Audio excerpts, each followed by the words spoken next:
Hello everyone, कसे आहात? सगळ्यांना श्री स्वामी समर्थ.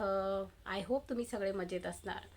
तर आता येत्या 23 नोव्हेंबरला प्रबोधिनी एकादशी आहे, जिला आपण खोपडी एकादश म्हणत असतो. म्हणजे त्या दिवशी दिवाळीचा शेवटचा दिवस म्हणजे देव दिवाळी म्हणूनही ओळखला जातो. या दिवशी देवांची दिवाळी असते, कारण की या दिवशी भगवान विष्णू हे जे चातुर्मासामध्ये ते 4 महिने झोपलेले असतात, ते याच दिवशी उठतात.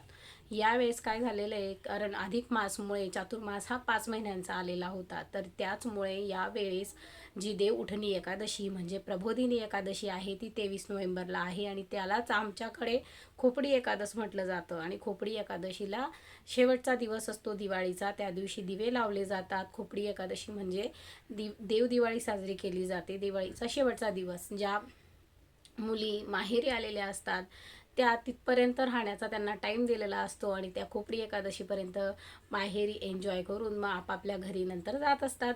अशा प्रकारे ही खूप महत्त्वाची अशी कार्तिकी एकादशी आहे. तर या कार्तिकी एकादशीला पंढरपुरामध्ये मोठी यात्राही होत असते. सगळे भक्तजन पंढरपुरामध्ये भगवान विठ्ठलांच्या दर्शनासाठी येत असतात. या दिवशी भगवान विष्णू हे त्यांच्या म्हणजे जे आराम करत असतात, ते 4 महिन्यापासून तो त्यांचा संपत असतो, आणि सगळेजण त्यांच्या म्हणजे सगळे जे देव असतात त्यांच्या स्वागतासाठी म्हणजे त्यांच्या उठण्यासाठी हे सज्ज असतात. तर याला देव उठणी एकादशी पण म्हटलं जातं. तर आपल्याला या दिवशी काय करायचं आहे, काय करायचं नाही, तर एकादशी ही भगवान विष्णूंना समर्पित आहे. त्याच्यामुळे आपल्याला एकादशीच्या दिवशी भगवान विष्णूंची खूप सेवा करायची असते. त्यासोबत माता लक्ष्मी तर आहेच, तर माता लक्ष्मीची आणि भगवान विष्णूंची आपल्याला सोबतच सेवा करायची असते. तर आपल्याला त्याचं फळ हे जास्त मिळत असतं. तर आपल्याला प्रबोधिनी एकादशीच्या दिवशी भगवान विष्णूंची सेवा करायची आहे. साधं सात्विक अन्न त्या दिवशी खायचं असतं. उपवास असला तर पूर्ण 24 तास म्हणजे एक दिवसाचा उपवास असतो, आणि दुसऱ्या दिवशी आपण तो सोडत असतो.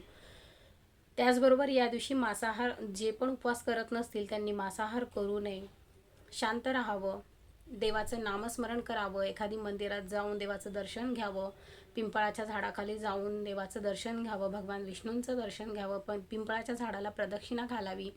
त्याचबरोबर तुळशीची पानं त्या दिवशी तोडू नये. तुळशीची पानं ही त्या दिवशी तोडणं वर्ज्य आहे, त्याच्यामुळे तुळशीची पानं तोडायची नाही.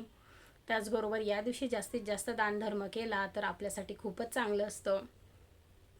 त्याचबरोबर जमलं तर एखादी विष्णू सहस्रनामाचा आपण जर पाठ केला तर त्याहूनही खूप चांगलं, कारण विष्णू सहस्रनाम हे सगळे आपले जे दोष आहे, पितृदोष आहे, ते कमी करण्याचं काम करतात. त्याचबरोबर आपल्याला जर जमलं तर 700 श्लोकी जे श्रीमद भागवत आहे त्याचं जर आपण एक पारायण केलं किंवा त्याचा एक अध्याय वाचला तरी आपल्याला पूर्ण एकादशीचं पुण्य हे मिळत असतं. तर भगवान विष्णूंना एकादशी हे व्रत अतिशय प्रिय आहे.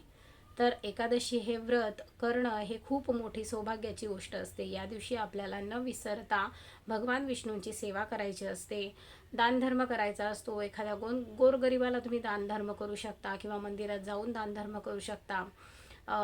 तुम्ही चांगल्या गोष्टींचा विचार करा, भगवान विष्णूंची सेवा करा, मंदिरात जाऊन तुम्ही सेवा करू शकता. अशा अनेक गोष्टी आहेत ज्या एकादशीच्या दिवशी आपण करू शकतो. त्याचबरोबर विष्णूंना तुळसी ही खूप प्रिय आहे. तुळसी प्रिया तिला म्हटलं जातं, म्हणूनच आपल्याला या दिवशी तुळशीची पानं तोडायची नसतात. आणि तरीही तुळशीची पानं आपल्याला तोडायची असतील तर ते आधीच आपण तोडून ठेवावी, कारण मग आपल्याला जर ते लागत असले तर आपल्याला ते वेळेवर कामात येतात. तेही आपल्याला तुळशीची परमिशन घ्यायची असते. देवी माता, मला हे पानं लागत आहे, तुझी परमिशन घेऊन मी हे पान तोडते, असं म्हणून आपल्याला तुळशीचं पान तोडता येतं, आणि मग आपण ते वापरू शकतो.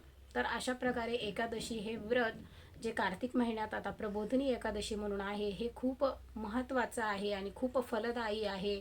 जर या दिवशी आपण भगवान विष्णूंची सेवा केली तर आपल्याला मनोवांछित फल हे मिळत असतं, आपल्याला त्याचं पूर्णपणे पुण्य हे मिळत असतं.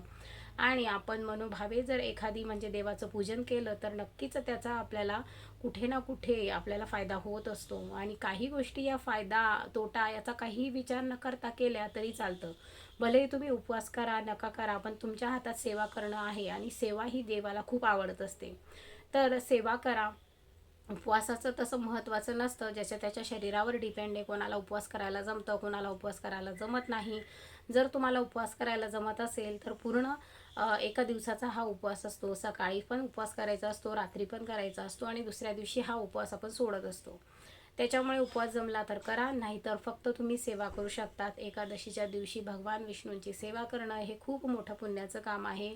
भगवान विष्णू हे चालक मालक पालक आहे, धरतीचे पालन पोषक आहे. आपल्या स्वामी त्यांचाच अवतार आहेत. त्याच्यामुळे आपल्या स्वामींची सेवा करा.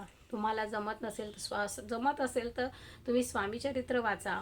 तुम्ही विष्णू सहस्रनाम स्तोत्र, रामरक्षाचे पाठ करू शकता. त्याचबरोबर व्यंकटेश स्तोत्र जे भगवान विष्णूंना अतिप्रिय आहे ते तुम्ही वाचू शकता. अशा अनेक सेवा तुम्ही कार्तिकी एकादशीच्या दिवशी, म्हणजे ज्या दिवशी देव उठणी एकादशी आहे, जिला म्हटलं जातं, ज्या दिवशी भगवान विष्णू झोपेतून उठत आहे आणि सगळ्यांवरती त्यांची कृपादृष्टी असणार आहे, अशा वेळेस आपण त्यांची सेवा केली तर नक्कीच आपल्याला सुद्धा त्यांची कृपादृष्टी लाभेल.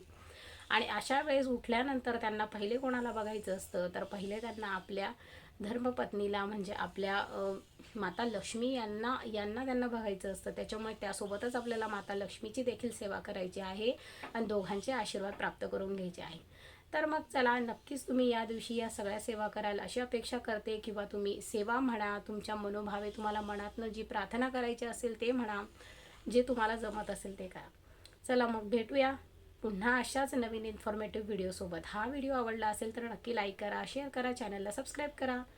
भेटूया पुन्हा अशाच नवीन व्हिडिओसोबत. तोपर्यंत श्री स्वामी समर्थ.